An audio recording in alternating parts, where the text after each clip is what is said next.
इदानीं वेद स्वाध्यायो भविष्यति अद्य यजुर्वेदस्य चतुर्थोऽध्यायस्य षट्त्रिंशत् मन्त्रस्य स्वाध्यायो भविष्यति। स्वाध्यायमान मन्त्रस्य वरुणस्योत्तम्भनमसि इत्येतानि प्रथमानि पदानि सन्ति। अब वेद स्वाध्याय होगा। आज यजुर्वेद के चौथे अध्याय के 36वें मंत्र का स्वाध्याय किया जाएगा। स्वाध्याय किए जाने वाले मंत्र के वरुणस्योत्तम्भनमसि ये प्रारंभिक पद हैं।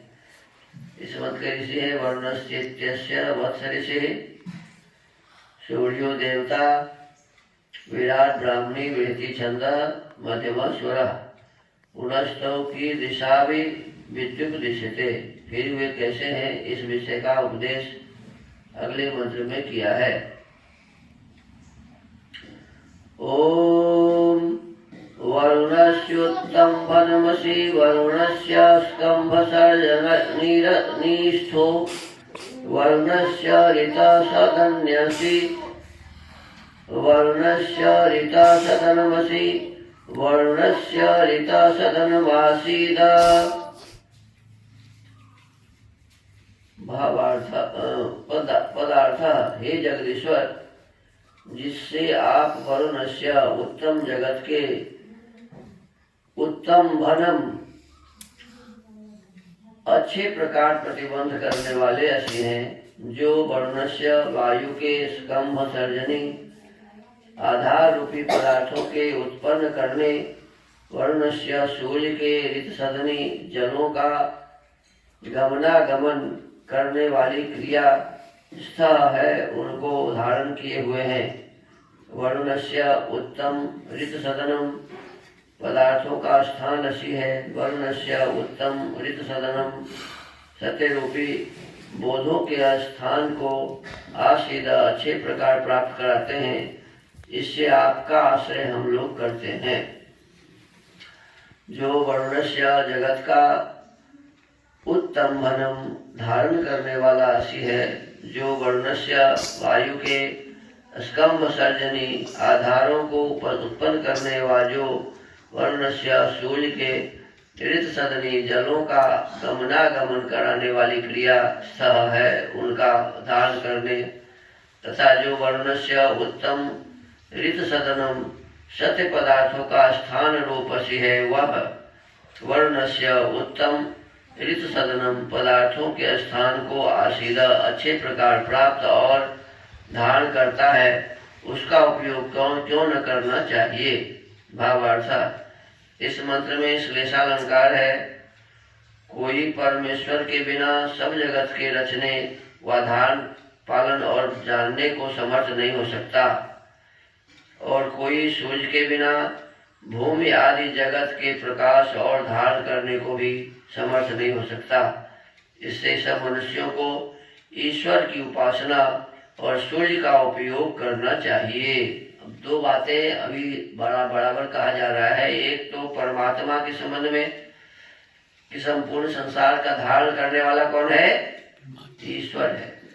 तो कहा कि जगत को रचने वाला परमात्मा के सिवा और किसी में सामर्थ्य कोई भी मनुष्य, कोई भी गुरु, कोई भी जादूगर संसार को बना नहीं सकता।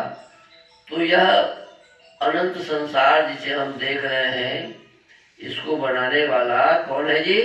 तो कहा कि वह परमेश्वर ही है। उसको धारण कौन कर सकता है? मनुष्य कोई भी धारण नहीं कर सकता। तो उसको धारण करने वाला ही भी ईश्वर ही है, और इसका पालन करने वाला भी वही है, और वही ईश्वर सबको जानने वाला भी है। हम आप सारे संसार को जान नहीं सकते।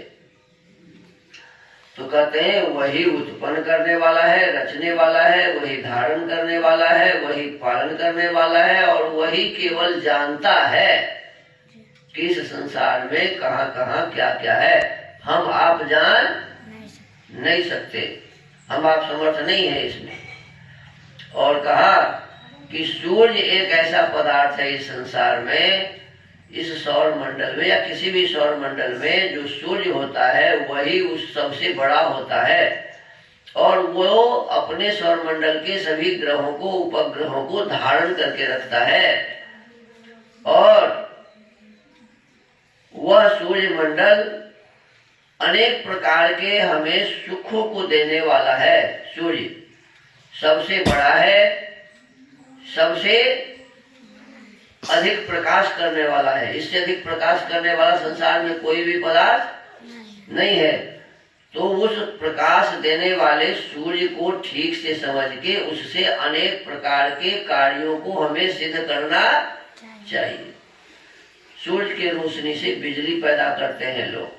हमारे यहाँ भी देखो एक प्लेट लगा हुआ है ना, देखो ये प्लेट जो लगा हुआ है क्या करता है, वो प्लेट सूर्य के रोशनी को खींचता है और बैटरी में पहुंचाता है, फिर वहां से हम लोग बिजली जलाते हैं। तो ये सूर्य से हम इस प्रकार के बहुत सारे कार्य कर ले सकते हैं, बहुत सारे गुण है इसके। सूर्य के गुण में एक जगह लिखा हुआ है कि प्रातः काल का सूर्य जब उदय होता है, जब लाल लाल लाल लाल होता है ना, उस सूर्य के ऊपर में यदि लगातार ऐसे बिना पलक झपके आंख से देखा जाए तो आंख की रोशनी बढ़ जाती है, आंख की रोशनी बढ़ जाती है। लोगों का कहना है कि अंधेरे में भी वह व्यक्ति देख सकता है, इतना आंख का रोशनी हो जाता है। तो ये प्रयोग करने वाली बात है। सूर्य के जो किरण है, अब देखते ही हैं ठंडा में हम लोग परेशान रहते हैं, और जैसे ही सूर्य का किरण आता है, धूप लगता है, धूप खिलने से ही हमारे भीतर के भाव बदल जाते हैं। हमारे भीतर में जो संकुचितता होती है, भय होता है, ठिठुरापन होता है, ये सभी सूर्य से क्या हो जाता है, सूर्य की रोशनी से दूर हो जाता है।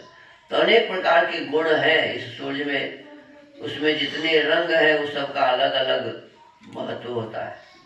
तो हमको आपको इस सूर्य के गुणों को जानकर उससे अनेक प्रकार के उपकार को लेना चाहिए।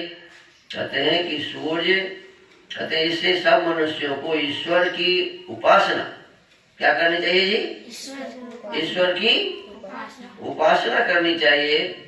जिसने संसार को बनाया है, धारण कर रहा है, पालन कर रहा है, सबको जानता है, उस ईश्वर की हमें उपासना करनी चाहिए और सूर्य का सही उपयोग करना चाहिए।